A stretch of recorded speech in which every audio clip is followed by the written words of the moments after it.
Each year, hundreds of volunteers head out in January to count the homeless.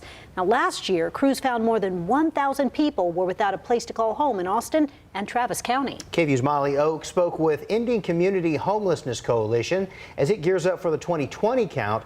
And according to ECHO, it believes there are far more homeless people out there than that count shows.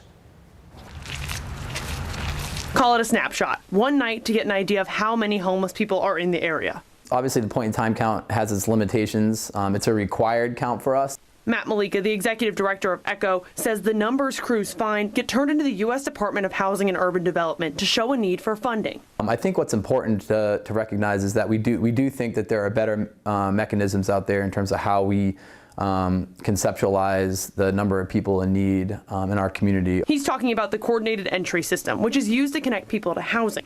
And Malika says there are about 7,500 to 8,000 people in that system. But it doesn't take into account those who might have resolved, and so it's a difficult system to track. If that's true, then the numbers from the coordinated entry system show more than 5,000 additional homeless people than the 2019 point-in-time count reported. And Malika says he believes the real population count is closer to the 7,500 number.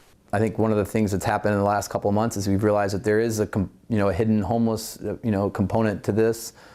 People experiencing homelessness that aren't so visible all the time. Which is why Malika says they need more volunteers to make sure they're reaching as many people as possible. Nationally, we know that the point-in-time count is really limited in its scope, but it's so important for us to bring that number closer to what our coordinated entry number says. So the more volunteers we can get, the more people we can get out there counting, the better off and the more data we'll have.